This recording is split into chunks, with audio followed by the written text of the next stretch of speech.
de Deus, a paz do Senhor Jesus a todos. Eu venho com imensa satisfação em mais uma noite com a palavra de Deus para os nossos elevos espirituais. Nem sempre, meus irmãos, que a palavra de Deus for mencionada, vai haver acordo por parte humana, porque tem partes na Bíblia que nos confrontam, mas o Senhor ele não quer confrontar para poder desintegrar. O confronto do Senhor é para a pessoa acordar e se posicionar, para poder receber de Deus os favores imerecíveis, que é a graça. E é a graça, meus irmãos, que nos aproxima de Deus. É a graça que nos coloca no caminho. É a graça que nos coloca no rumo da salvação. Ninguém tem o condicionamento de obter algum tipo de resultado da parte de Deus com resultados humanos, com bondade humana, com melhoramento humano, com intelecto humano, porque o nosso Deus é um Deus santo, e a santidade dele excede a salvação.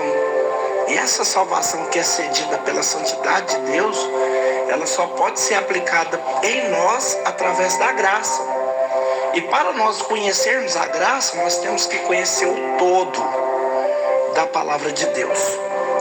Então, hoje eu quero trazer aqui para todos a profecia, que é a profecia bíblica, que é algo da parte de Deus para o nosso coração.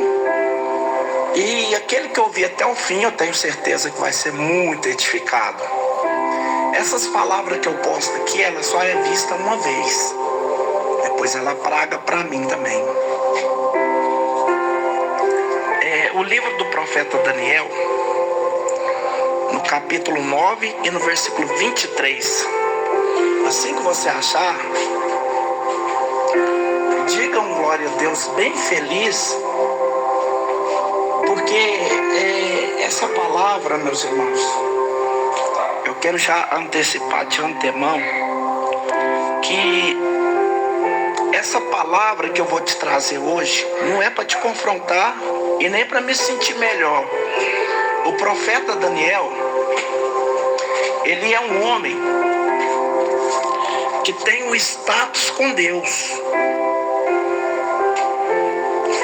parecido com o de Noé e com o de Jó. Esse homem que foi levado cativo para a Babilônia ainda novo e envelheceu lá na Babilônia, ele foi fiel a Deus em toda a sua vida. No final já da sua velhice, ele recebe uma visita de um anjo do Senhor, o mensageiro de Deus, o Gabriel. E o Gabriel revela coisas a respeito do cativeiro, da construção de Jerusalém, da chegada do Messias. O que iria acontecer com o Messias? São revelações que vão até o anticristo. É algo muito impactante. Como a gente já conhece a história, fica fácil de entender essas palavras que Gabriel falava para Daniel. Mas na época de Daniel, elas eram cifradas. Ela parecia um código indecifrável. Mas é impressionante como o que foi revelado aqui para o profeta Daniel se cumpriu e ainda tem uma parte para se cumprir. E se cumpre com precisão de data, é de tirar o fôlego. Escute essa leitura. Gabriel está falando para Daniel. No princípio da sua súplica saiu a ordem e eu vim para tu declarar que és muito amado. Toma, pois, um sentido da palavra e entende a visão. Aí começa a descrever o versículo 24. 70 semanas estão determinadas sobre o teu povo e sobre a sua santa cidade. Está falando de Jerusalém, do povo judeu. Para extinguir as transgressões e dar fim aos pecados, e expiar a iniquidade e trazer a justiça eterna, e selar a visão e a profecia, e ungir o santo dos santos. Sabe e entende-se desde a saída da ordem para restaurar e para edificar Jerusalém, até o Messias, o príncipe, 7 semanas e 62 semanas. As ruas e as tranqueiras se reedificarão, mas em tempos angustiosos. E depois das 62 semanas, será tirado o Messias e não será mais. E o povo do príncipe que há de vir destruirá a cidade e o santuário, e o seu povo será como inundação, e até o fim virá guerra. Estão determinadas as assolações. Até aqui tratou do passado e do nosso tempo. Versículo seguinte, o 27 fala: e ele firmará o concerto com muitos por uma semana. Aqui já está falando do anticristo. Essa parte ainda precisa se cumprir e está para se cumprir. É isso que é apavorante. A gente pegar um texto que foi escrito há cerca de 2.500 anos atrás, ver que parte dele já se cumpriu, parte está se cumprindo nos nossos dias, e uma parte ainda está para se cumprir, e essa que estou aqui lendo para você no versículo 27. E ele firmará o concerto com muitos por uma semana, e na metade da semana fará cessar o sacrifício e a oferta de manjares, e sobre a asa das abominações virá o assolador, e isto até a consumação, e o que está determinado será derramado sobre o assolador. Essa palavra que eu estou lendo para você, que parece difícil compreensão, ela interessa principalmente no versículo 26. O versículo 26.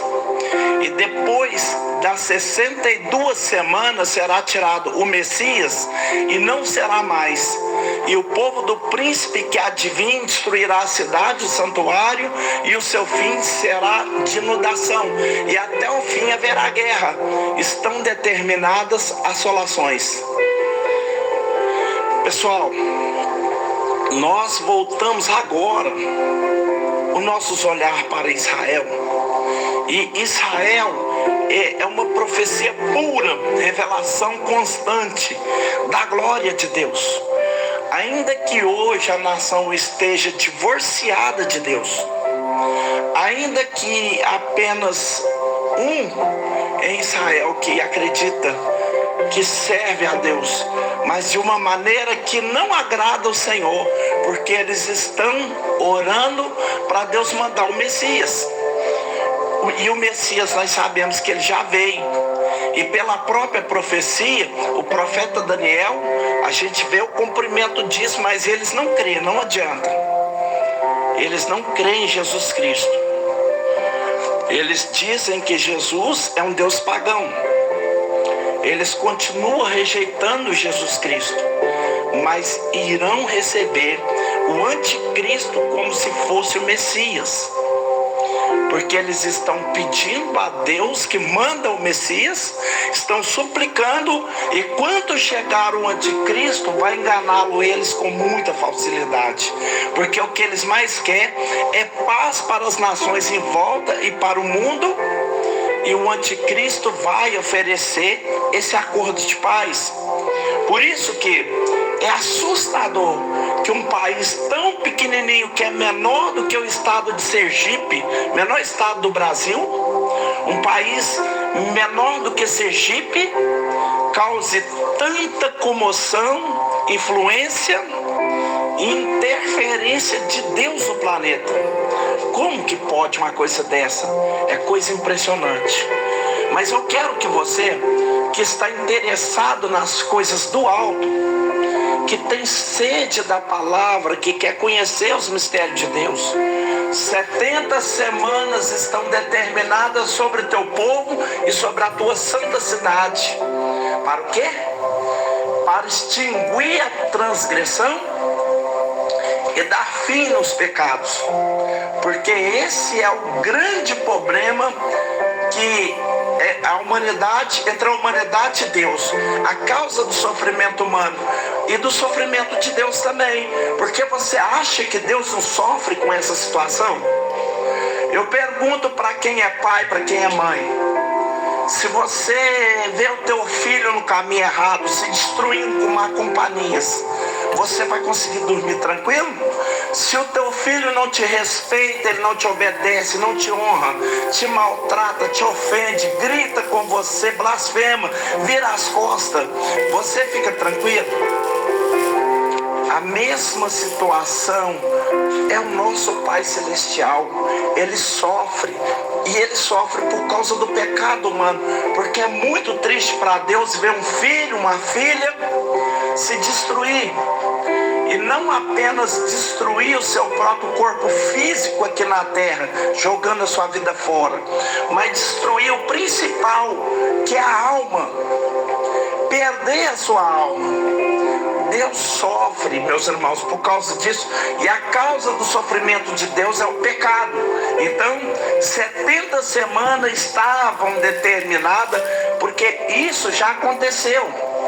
A de Daniel era o futuro, mas para nós já é passado.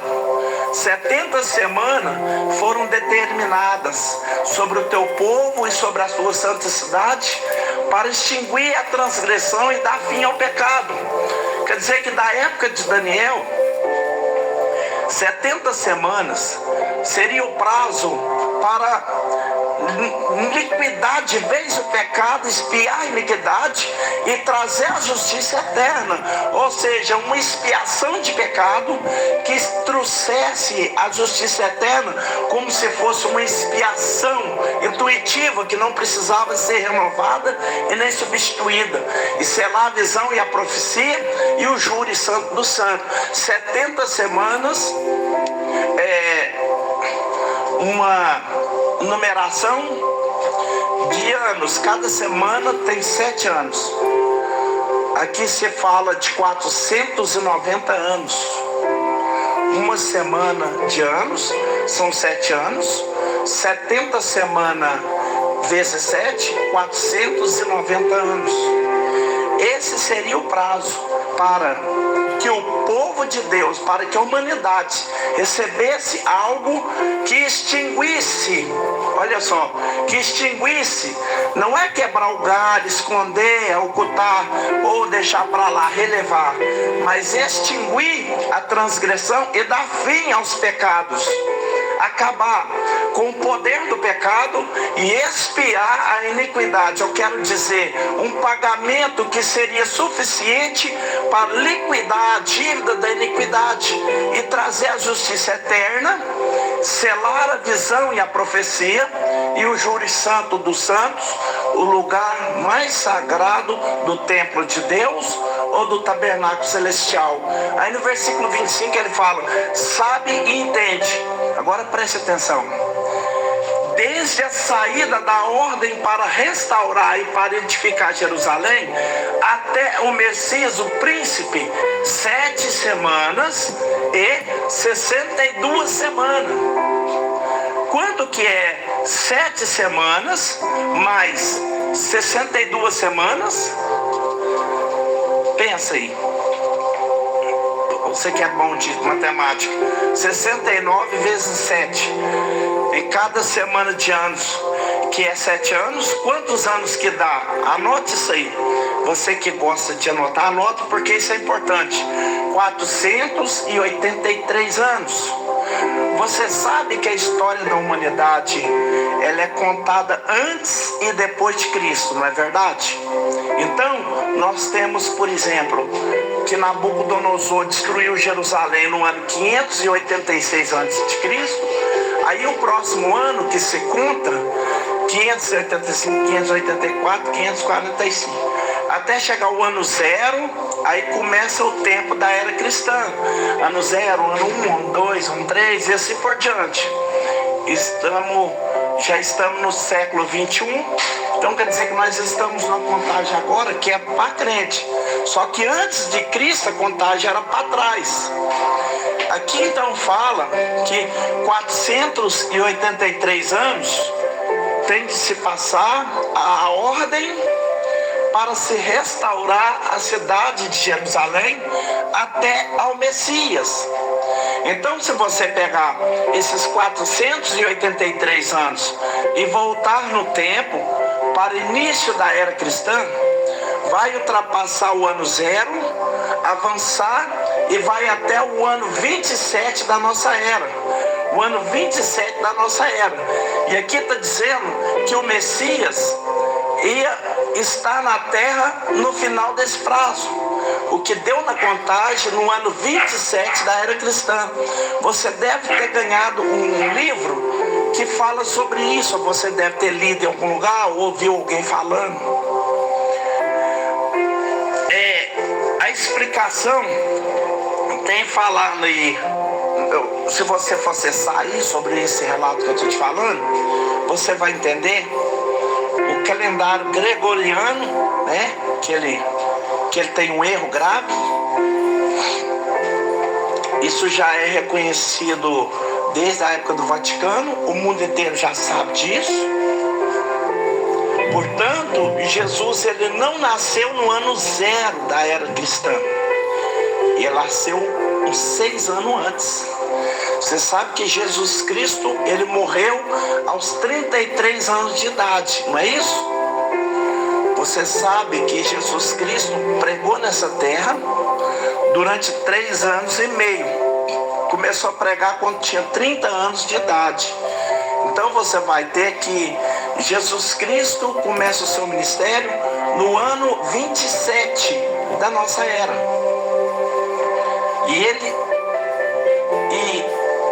E se você for estudar, você vai começar a compreender a questão disso. Deus, ele já sabia que o calendário gregoriano, que é o calendário ocidental, que é o nosso calendário, está errado, está defasado. Então, pelo menos 6 anos. Porém, a profecia de Daniel, que foi escrita muitos anos antes da era cristã, ignorou totalmente esse erro de cálculo do calendário gregoriano e pôs a data correta. Olha aqui, o Messias, ele começa a pregar justamente no ano 27 da nossa era, batendo com a revelação que Gabriel está falando aqui com o profeta Daniel. E aqui diz o seguinte, que isso seria feito com muita dificuldade, debaixo de tranqueiras, tempos angustiosos. Por quê? Porque no tempo do Messias, a nação de Israel estava dominada pelo Império Romano. Isso que impuseram angustioso. E depois das 62 semanas, será tirado o Messias e não será mais. Quer dizer, o Messias foi tirado, marcou-se o tempo que ele iria começar a trabalhar nessa terra, e já profetizou que depois ele seria tirado, e Jesus Cristo foi tirado desse mundo. Eu quero que você vá comigo no livro do profeta Isaías, capítulo 53. Vamos ler aqui o versículo 8. Da opressão e do juízo foi tirado, o Messias foi tirado. O interessante é que Isaías profetiza isso cerca de 700 anos da era atual. Da opressão do juízo foi tirado quem contará o topo da sua vida, porquanto foi cortado da terra dos viventes, pela transgressão do meu povo foi ele atingido, e puseram a sua sepultura com os ímpios e com o rico na sua morte, porquanto nunca fez injustiça e nem houve engano em sua boca. Todavia o Senhor agradou moê-lo, fazê-lo enfermar, quando a sua alma se puseram por enfermação do pecado. O que Gabriel estava mostrando para Daniel? que o tempo que haveria um pagamento pela expiação do nosso pecado, e o pecado teria um fim, que eu falei no começo aí. O profeta Isaías está recebendo a mesma revelação. E aqui diz: quando a sua alma se puser por expiação do pecado, pela sua posteridade prolongará as suas, irão prazer do Senhor, prosperará a sua mão. Então, quer dizer, o Messias foi tirado. Volta para o profeta Daniel aqui. O povo do príncipe que há de vir destruirá a cidade e o santuário, e o seu fim será como uma inundação, e até o fim haverá guerra.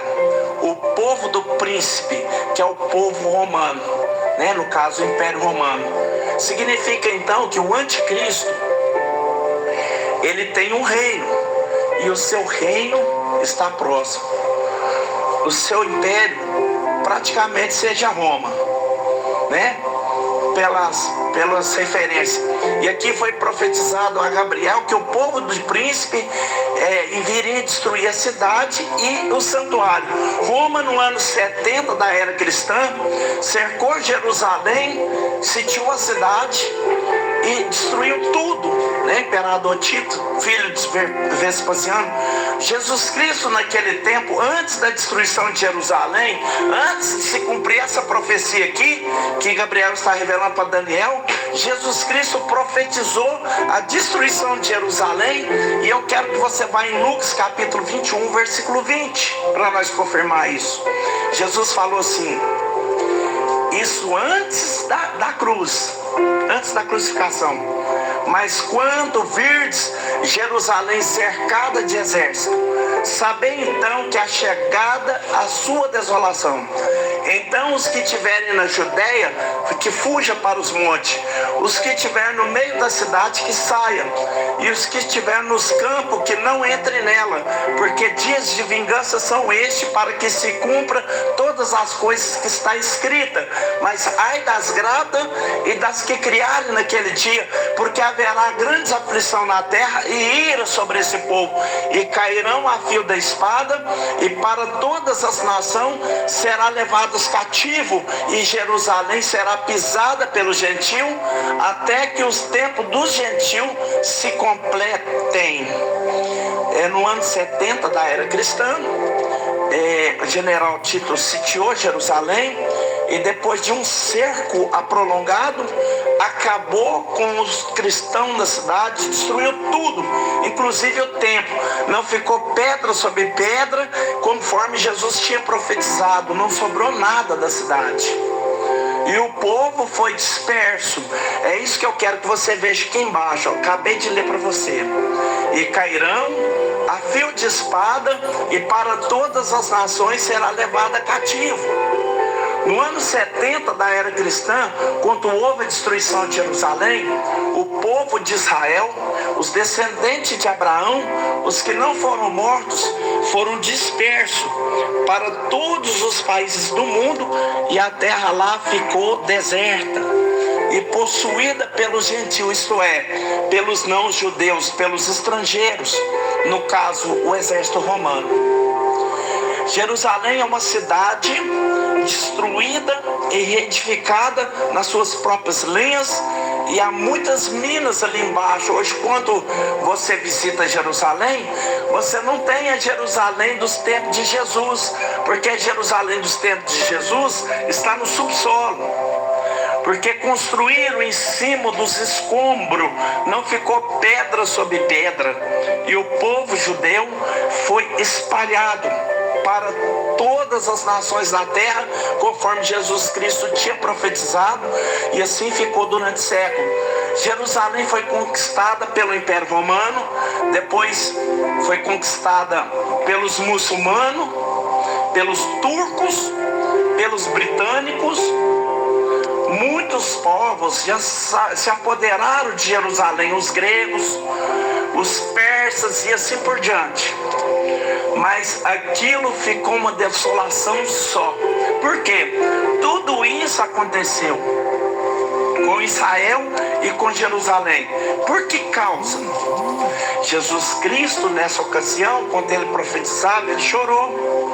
Ele chorou e ele disse: Jerusalém, Jerusalém, que mata os profetas, apedreja os que te são enviados. Quantas vezes quis eu ajuntar os seus filhos, como uma galinha se ajunta os pintinhos debaixo das suas asas, e tu não quiseste. Mas agora a tua casa ficará deserta, porque não conheceste o tempo da tua visitação. Se Jerusalém tivesse recebido Jesus como rei, nada disso teria acontecido. Mas eles derramaram o sangue do próprio Deus na cidade santa. E é por causa desse derramamento de sangue que todas essas coisas sobrevieram sobre aquele povo, inclusive o julgamento de Jesus, quando Pilatos começou a lavar as mãos e dizer: eu estou livre do sangue desse justo. Todos gritaram: o seu sangue caia sobre nós e sobre nossos filhos. Eles mesmos pediram que todo esse mal lhe sobreviesse, e o mal estava profetizado e viria por causa do sangue derramado. Agora vamos ler Ezequiel capítulo 36, versículo 18. Profeta Ezequiel, capítulo 36 e o versículo 18.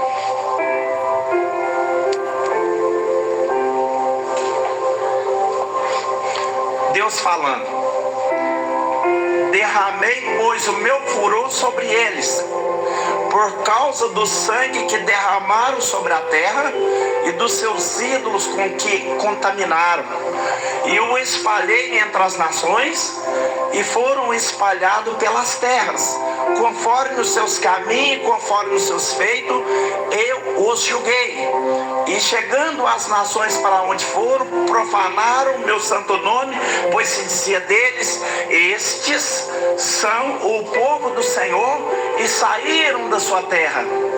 Depois que os judeus saíram de Jerusalém no ano 70 da era cristã e foram espalhados pelo mundo, levantou-se contra os descendentes de Abraão um ódio mundial, e eles passaram a ser perseguidos em todo o mundo, perseguidos como nunca tinha sido perseguido antes. E tudo isso estava profetizado também aqui em Ezequiel, por causa do sangue derramado.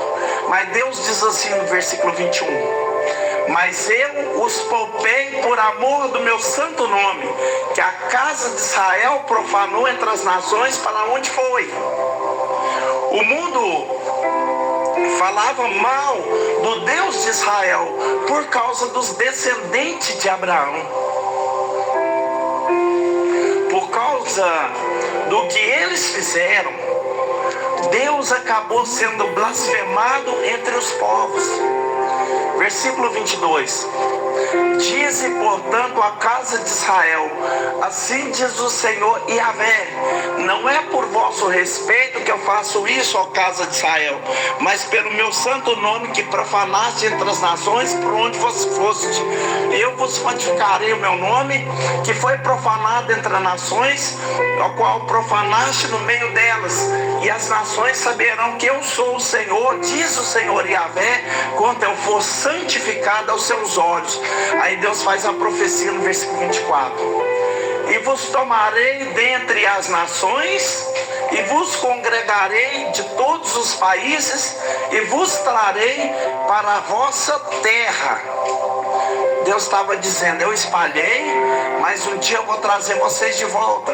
Ainda no profeta Ezequiel capítulo 34 e no versículo 11: porque assim diz o Senhor Yahvé, eis que eu mesmo procurarei as minhas ovelhas e as buscarei, como um pastor busca o seu rebanho no dia que está no meio das suas ovelhas dispersas, assim eu buscarei as minhas ovelhas e farei voltar de todos os lugares por onde andas espalhada, no dia de nuvem e de escuridão, e as tirarei dos povos, e as farei diversos países, e as trarei à sua terra, e as apacentarei nos montes de Israel, junto às correntes, de todas as habitações da terra.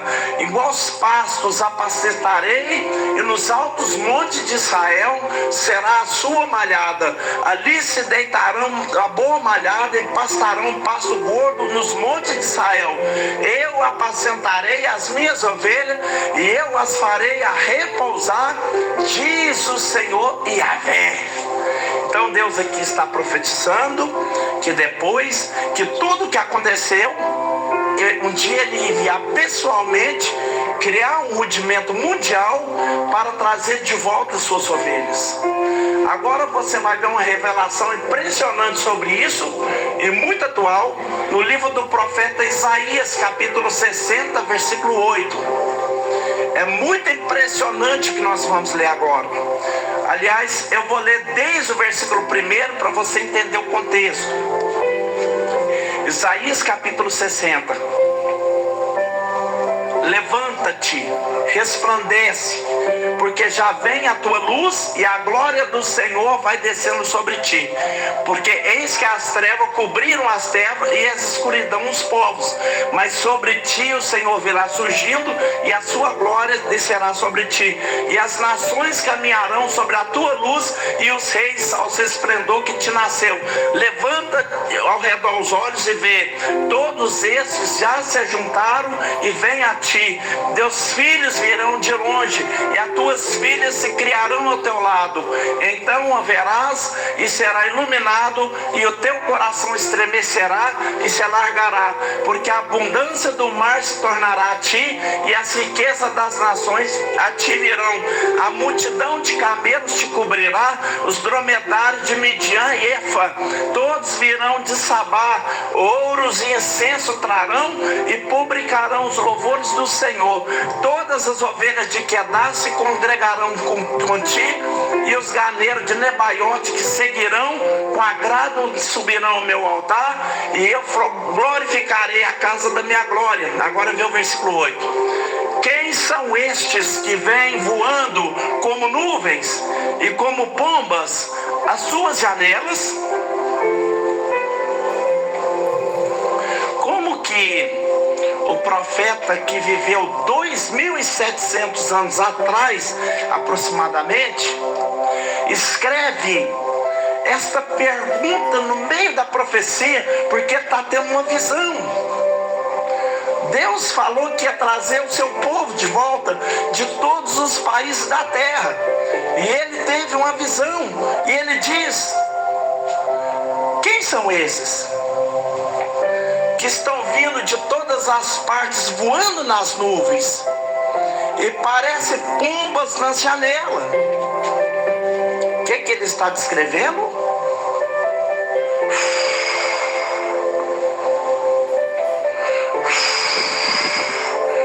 Como ele podia descrever um avião se ele nunca tinha visto voar? Você está vendo aquilo voando e pessoas nas janelas olhando. Ele disse: parecem pombas que estão olhando pela janela, e eles vão voando. Quem são estes? Quem são estes que vêm voando como nuvem, como pomba na sua janela? Certamente as ilhas lhe aguardarão, e primeiro os navios de Tarsas, para trazer os teus filhos de longe. Olha cá, antes do avião e dos navios, primeiro os navios de Tarsas, primeiro os navios antes dos aviões, iriam trazer o povo de 1945, quando acabou a Segunda Guerra Mundial. A cerca de 6 milhões de judeus foram vitimados pelo nazismo. Os que sobreviveram e voltaram para a Europa eram mortos. Morriam também de fome, de doença, e todo mundo desprezado por judeus. Mas houve gente movida pelo Espírito de Deus que resolveu pegar uma quantidade de 70 mil judeus sobreviventes da Segunda Guerra Mundial, que eram famélicos, que eram langérrimos, e resolveram colocar em 10 navios velhos e trazer 70 mil clandestinos de volta para a Terra Santa, de 1945 a 1948. Esses 10 navios velhos, antes dos aviões, primeiros navios de Tarsis, começaram a trazer na surdina, no oculto, aqueles sobreviventes judeus. Por que eles traziam oculto? Porque na época a Palestina estava dominada pela Grã-Bretanha e a Inglaterra tinha feito um bloqueio naval para impedir o acesso à Terra Santa. Mas esses 10 navios velhos, de uma maneira sobrenatural, conseguiram furar o bloqueio naval britânico e introduzir esses sobreviventes de volta a uma terra que até então estava totalmente desolada e pisada pelos gentios, pelos estrangeiros. Então eles voltam. Então leia comigo de novo para a gente entender. Vamos ler o versículo 8 e o 9 outra vez. O 60 de Isaías. Quem são esses que vêm voando como nuvem, como pomba à sua janela? Certamente as ilhas me aguardarão, e primeiro os navios de Tarsis, para trazer os teus filhos de longe, a sua prata e o seu ouro com eles, na santificação do nome do Senhor teu Deus e do Santo de Israel, porquanto te glorificou. Eles começaram a voltar para a terra prometida. Começou a se cumprir a profecia. E desde 1948, Israel passou a viver um repovoamento. Quando os primeiros judeus chegaram ali, as nações árabes imediatamente atacaram aqueles colonos israelenses, e por milagre do século XX, milagres que você só vê no Antigo Testamento, aqueles colonos despreparados, famélicos, doentes, venceram todas as nações árabes em volta. E até hoje vive em estado de guerra. O que foi que eu li aqui no profeta Daniel? Vamos voltar lá? Eu li no versículo 26. E depois das 62 semanas será tirado ao Messias e não será mais. E o povo do príncipe que há de vir destruirá a cidade, o santuário, e o seu fim será como inundação. E até o fim haverá guerra. Estão determinadas assolações. Israel é um país que teve em estado de guerra. Sair de Israel é relativamente fácil, mas entrar é difícil. As pessoas que entram em Israel na caravana turista, para sair de Israel para ir para o Egito é tranquilo. Mas quando volta para retornar a Israel, o exército israelense revista tudo. Pode ser uma senhorinha de 90 anos. Eles não querem nem saber. Toda a sua bagagem é revistada, e se eles desconfiarem de qualquer pessoa, a pessoa fica horas lá. Eu vi alguns comentários sobre um pastor de outra igreja, que não é do meu ministério. Ele foi visitar lá e falou que estava com alguma coisa escrita em alemão. Eles acharam essa fala em alemão e alguma coisa escrita. Isso não agradou os exércitos israelenses, e ele ficou trancado numa sala, e ele foi internado durante 24 horas. Mandaram ele tirar toda a roupa, e foi um interrogatório tão terrível, uma pesquisa tão cruel, para ver se ele tinha qualquer coisa no corpo, que esse pastor chegou a cagar, chegou a defecar e urinar no chão, de tanto medo que ele ficou. Sabe por quê? Porque Israel até hoje é um país que está em guerra. É o exército mais poderoso do mundo. É o exército mais bem preparado do planeta. As mulheres ali servem os exércitos. Com 18 anos, elas têm que ficar 10 anos se dedicando ao exército. Sabe lutar, manejar armas. E os rapazes com 18 anos, Eles são obrigados a servir 3 anos. E depois que termina os 3 anos, eles nunca são considerados reservistas como nós aqui no Brasil. Porque eles estão sempre preparados para a guerra. Porque até o fim haverá guerra. Esta é a palavra. Tudo está se cumprindo em toda parte do mundo, inclusive naquela.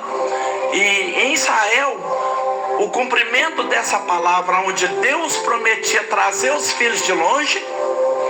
Essa última vez que eu estava vivendo aqui, uma caravana entrando em Israel, a pessoa que estava entrando ali nos aeroportos, os judeus estavam voltando juntamente para a Terra Santa, né?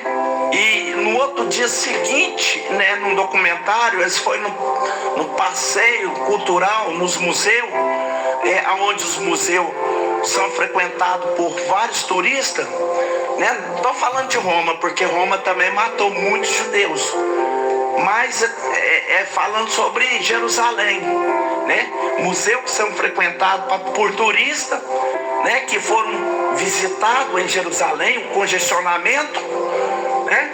E quando eles estavam ali locomovendo em Jerusalém, em Israel, sempre em todo lugar tinha congestionamento, porque tinha judeu do mundo inteiro, estavam ali incluídos, cumprindo com a profecia dessa palavra, porque alguma coisa muito séria está para acontecer. Israel, ele é o relógio de Deus na terra. Uma vez eu li uma matéria na revista Veja sobre a passagem da vida para Tel Aviv. Judeus franceses estão saindo da França porque não se sentem mais seguros depois do ataque àquele jornal, já vi, depois do ataque a museus, a restaurantes judeus. Eles estão dizendo, promove, nunca mais iremos sair na rua. A França, que é um país democrático e tem como lema da sua revolução fraternidade, liberdade, igualdade, os judeus lá não são tratados desse jeito. Basta usar um baque, aquele chapéuzinho tipo de judeu, para as pessoas serem cuspidas na rua e maltratadas e despidas. Enquanto isso, o islamismo está proliferando em toda a França. Eles estão sendo brutalmente ilhados e perseguidos. Parece até prenúncio de uma guerra. Então eles estão preferindo sair da França, deixando tudo para trás, e estão retornando para a terra prometida. Sabe o que eles estão voltando para lá? Porque eles não sabem, mas é para cumprir essa palavra que nós estamos lendo, essa palavra aqui que nunca falha. E isso está acontecendo na Inglaterra, está acontecendo na Dinamarca, está acontecendo na Holanda, está acontecendo em todos os países da Europa. Os judeus do mundo inteiro estão saindo dos países e retornando para a terra prometida, porque Deus prometeu que iria restaurar a glória de Israel. E então eles estão voltando. Sabe qual que é o argumento das pessoas entrevistadas pela revista? Por que vocês estão voltando? E eles dizem, porque Israel hoje é o país mais seguro do mundo. E é mesmo. Eu garanto para você que é mesmo. Depois que você entra em Israel, você pode descansar, pode ficar tranquilo e tranquilo, não precisa ter medo de mais nada, porque Israel é o país mais seguro do mundo. Os judeus que antes não se sentiam seguros na terra prometida, agora eles estão seguros do mundo todo por causa do Estado Islâmico. O Estado Islâmico é radical, mas ele segue a doutrina de Maomé. E mesmo os muçulmanos, que nós podemos dizer são mais tranquilos, se eles seguirem ao Corão, Maomé diz, matem todos que não são muçulmanos. Eles levam isso ao pé da letra. E esses países dominados pelo Islã, os cristãos estão sendo assassinados. Judeu então nem se fala. A Arábia Saudita, que parece um país moderno, tenta abrir uma Bíblia para ver na Arábia Saudita. Tenta falar de outra pessoa que não seja Maomé lá na Arábia Saudita ou em qualquer país muçulmano. Mesmo os muçulmanos que não são tão radicais, na verdade, não fazem trégua. Ou você se torna muçulmano ou você morre. Esse é o fim.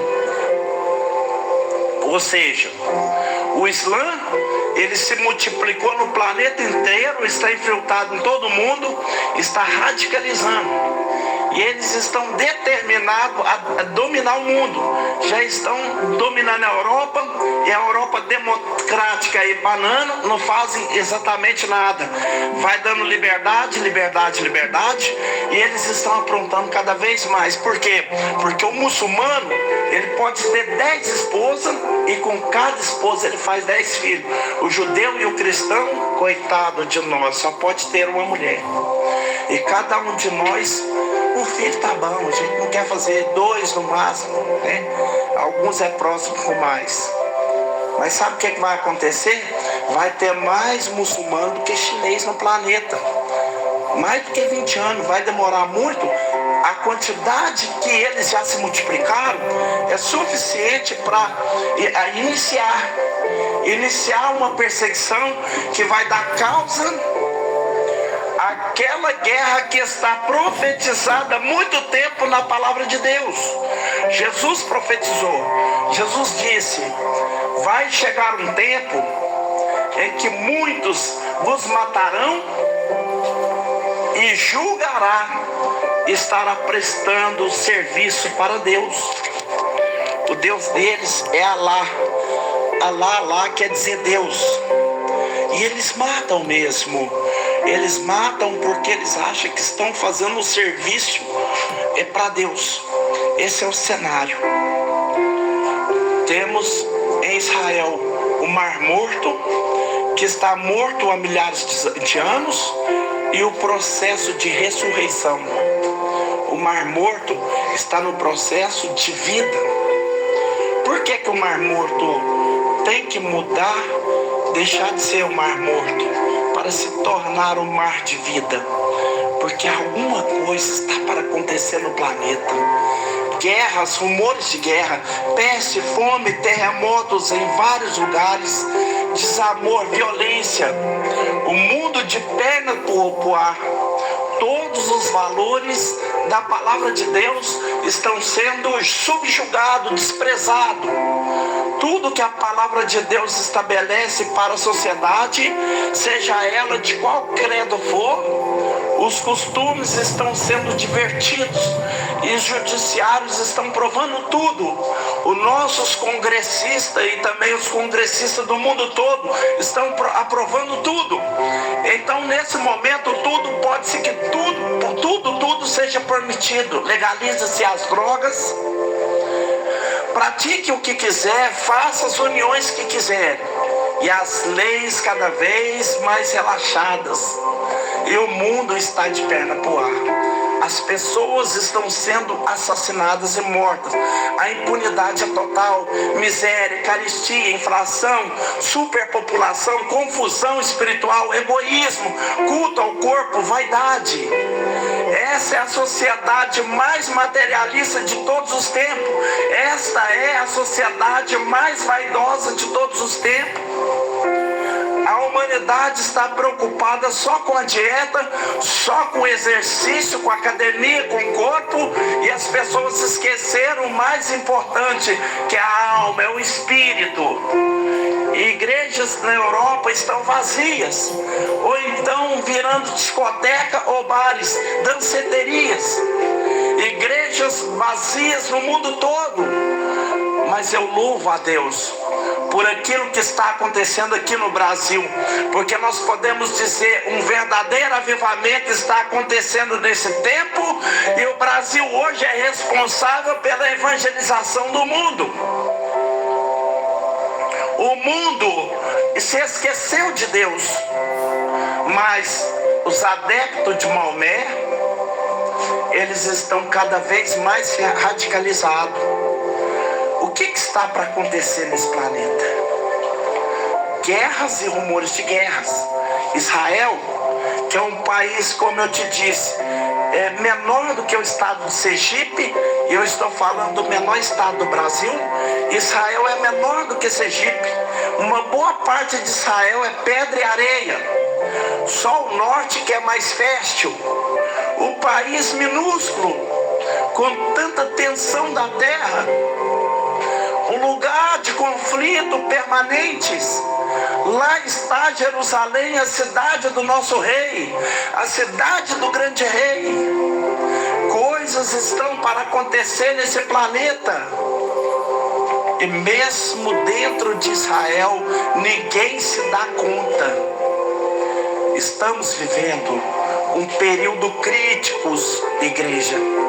Você que ama a palavra de Deus, você que hoje tem que levantar as mãos ao céu e dizer: eu sou brasileiro, graças a Deus, porque os nossos políticos não prestam, o nosso sistema é corrompido. Mas eu digo a todos os políticos, não é todos que se salvam, mas vai ser entrar no céu um ou dois, não são todos que vão entrar no céu. Mas mesmo com todos os problemas do nosso país, mesmo com toda a dificuldade da nossa nação, você que está ouvindo essa palavra, você é bem-aventurado, você é bem-aventurada, porque você pode vir para a casa de Deus, pode aplaudir, glorificar o nome do Senhor, você pode falar de Jesus Cristo para quem você quiser, você pode pregar no rádio, na televisão, na praça, no trem, na estação, no metrô, dentro dos ônibus. Você pode carregar a Bíblia sem ser apedrejado, sem ser morto. Você pode falar: eu sou cristão, eu sou de Jesus Cristo. Nós somos um povo privilegiado nesse mundo conturbado, mas nós não podemos nos esquecer que alguma coisa está para acontecer. Alguma coisa muito séria está para acontecer. Os judeus voltando para Israel, sabe o que ele está chamando esse fenômeno? O mais novo êxodo. O mais novo êxodo. É o novo êxodo de todas as nações que estão indo de aviões, de navio, estão indo de todos os modos para aquela terra, porque hoje ele é considerado um planeta seguro. Deus está fazendo esse movimento, mas há uma outra profecia sobre isso que eles não sabem, poucos sabem. Eu quero que você vá na primeira carta aos Tessalonicenses. A primeira carta aos Tessalonicenses, eu falei com você que hoje era uma profecia, eu já estou terminando. Primeira carta aos Tessalonicenses, capítulo 5. Capítulo 5. Eu vou ler desde o versículo 1, escute. Mas, irmãos, acerca dos tempos e das estações, não necessitais que vos escreva, porque vós mesmos sabeis muito bem que o dia do Senhor virá como ladrão de noite. É isso que está acontecendo. O dia do Senhor virá como ladrão de noite. Algum ladrão avisa que vai assaltar? Ladrão diz para você: essa noite eu vou assaltar a sua casa, tá bom, às 3 da manhã? É assim que o ladrão faz. Ou ele te pega de surpresa, você está deitado na sua cama aí, leva o maior susto. Graças a Deus na minha casa ninguém nunca entrou, para a glória de Deus, mas eu fico imaginando, já pensou você deitado na sua cama, o ladrão te acorda com a arma na sua cabeça, o coração dispara, não dispara? O ladrão não avisa que ele vai te assaltar. Não sei se o ladrão vai assaltar essa noite a sua casa, ou se vai ser amanhã. Você consegue ficar acordado a noite inteira para vigiar a sua casa? Não dá, né? Se o ladrão chegar, você assim vai ser a vinda de Jesus. Porque vós mesmos sabeis muito bem que o dia do Senhor virá como ladrão de noite. Agora escute, sobre a questão dos judeus do mundo inteiro está voltando para Israel, esse êxodo desse século, sobre eles falarem que Israel é hoje o país mais seguro do planeta. E é mesmo, eu te garanto que Israel é mesmo hoje o país mais seguro do mundo, mais seguro do que os Estados Unidos, te garanto, mesmo rodeado de inimigos. Israel é hoje o país mais seguro do mundo. Lá os judeus podem ficar sossegados, podem criar família, podem projetar, fazer planos, casar, dar-se casamento, fazer festa, viver, manejar, construir, edificar.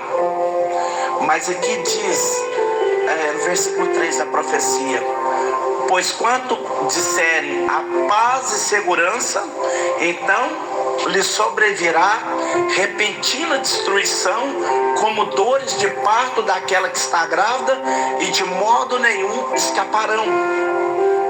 Sabe por que não escaparão? Porque ao norte tem o Líbano e a Síria. E a Síria está cheia de arma química apontada para Israel. Hezbollah e outros grupos islâmicos têm armas no Líbano para atacar Israel. A Jordânia do lado direito faz divisa com Israel, mas hoje vive uma paz, um acordo de paz, porém, no momento da guerra do ataque, a Jordânia é um país árabe. A Jordânia fica lá do lado árabe. Embaixo tem o Egito, que faz fronteira com Israel. Do lado está a Pérsia, que é o Irã hoje. Do outro lado está a Babilônia, que é o Iraque hoje.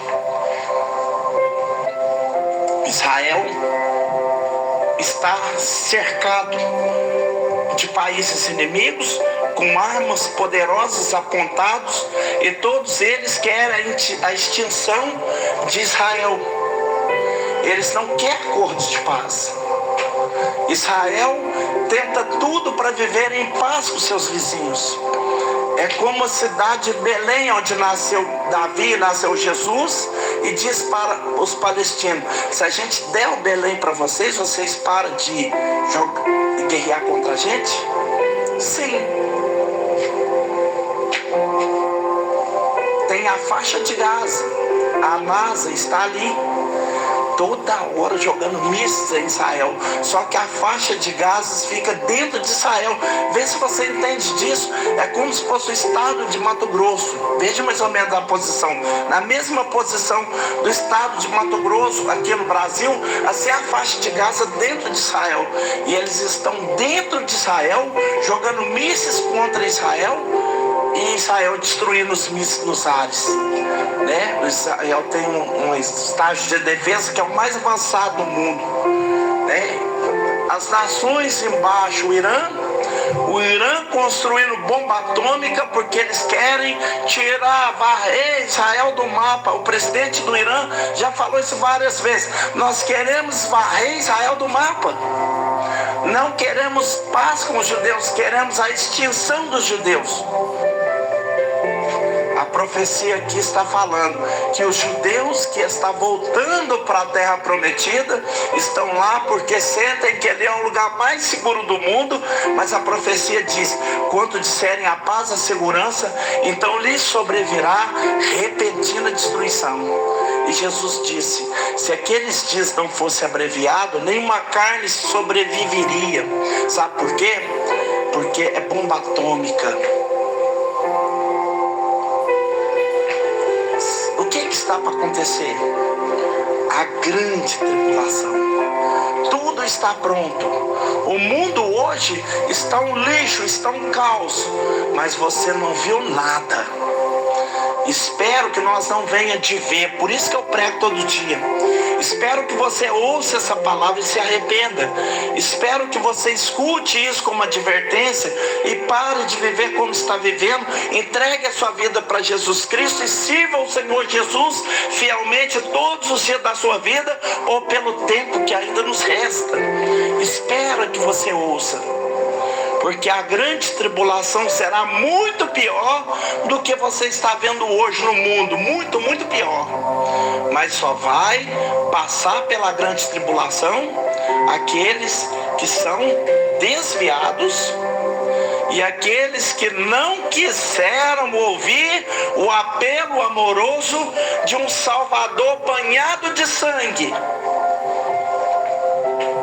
Aqueles que viraram as costas para o Messias e disseram: não, eu tenho minha religião, eu tenho minha maneira de pensar, não, eu não estou interessado nisso. Esses ficarão para a grande tribulação.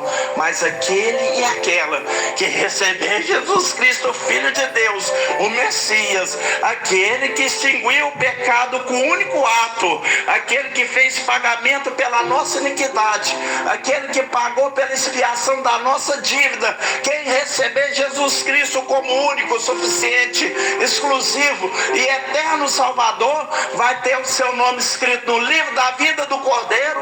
E se estiver servindo o Senhor Jesus fielmente, quando a trombeta soar, será raptado violentamente da terra a uma velocidade maior do que a luz, e vai de encontro com o Senhor Jesus nas nuvens do céu. Escapará da grande tribulação que já está às portas. Por que o Mar Morto vai ressuscitar? Porque depois das bodas do Cordeiro, que nós vamos passar com ele lá na glória, que vai durar 3 anos e meio, vai chegar um momento que a gente vai estar com ele lá em cima naquela festa, e aí Jesus vai mostrar para a gente e vai dizer: a festa acabou, já comemoramos a vitória, bem-aventurados os santos, aqueles que venceram. Mas agora eu tenho que olhar para Israel e para os descendentes de Abraão. Abraão, meu amigo, eu sou um judeu, eu nasci como judeu, Jesus é um judeu. Eu tenho que olhar para os meus irmãos israelitas que estão lá, e quando Jesus mostrar, nós poderemos ver lá de cima bombas caindo no território de Israel, bombas, destruição. Parece que o fim chegou lá na terra. Esse povo que hoje está se refugiando em Israel, escutando as bombas vindo a destruição imente, eles irão clamar: ó Deus de Abraão, Deus de Isaac, Deus de Jacó, Senhor Yahvé, socorre o teu povo. Eles vão pedir pela presença de Yahvé, mas quando o céu se abrir e o socorro vier, eles verão que Yahvé é o Senhor, e nosso Senhor e Salvador Jesus Cristo, que virá montado num cavalo branco, tão diferente daquele Jesus que entrou montado em jumentinho em Jerusalém. Aqui na terra ele vem em jumentinho, em Jerusalém ele vem em jumentinho, mas aquele dia ele virá montado num cavalo branco e com todos os seus exércitos do céu, e nós os salvos, os lavados, os remidos, juntamente com o Senhor. Esse dia está chegando, meus irmãos. Eu estou aqui esperando. Oro, leia a palavra, busca a presença do Senhor, porque eu sei que aquele dia está próximo. Eu tenho que ouvir a trombeta soar. Você tem que ouvir a trombeta soar. Para você ouvir a trombeta soar, os teus ouvidos têm que estar purificados pelo sangue de Jesus. Você tem que ter ouvidos espirituais e não ouvidos carnais. Você tem que consagrar o teu ouvido, não para as coisas do mundo, não para as músicas do mundo, não para as piadas do mundo, não para as sujeiras do mundo, mas consagrar o teu ouvido, primeiramente, para ouvir a palavra de Deus. E com o ouvido espiritual, você escutar a trombeta que vai soar. Se você estiver servindo ao Senhor mesmo dormindo, você escutará a trombeta soar. E eu não posso vigiar a minha casa a noite inteira para o ladrão não entrar. Chega uma hora eu vou pegar no sono, mas Jesus virá como ladrão de noite. Eu vou estar dormindo, mas o meu ouvido é espiritual. Poderei estar vencido pelo cansaço, mas eu vou escutar. Ainda que seja dormindo, eu vou ouvir a trombeta soar. E virá uma alegria tão grande em mim, virá uma alegria tão grande em você, que antes que você diga glória a Deus, você já vai estar lá na presença do Senhor, nas nuvens do céu. Antes que você pense, vou levantar da cama, você estará em alta velocidade, se encontrando com Jesus nos ares. Esse dia está chegando.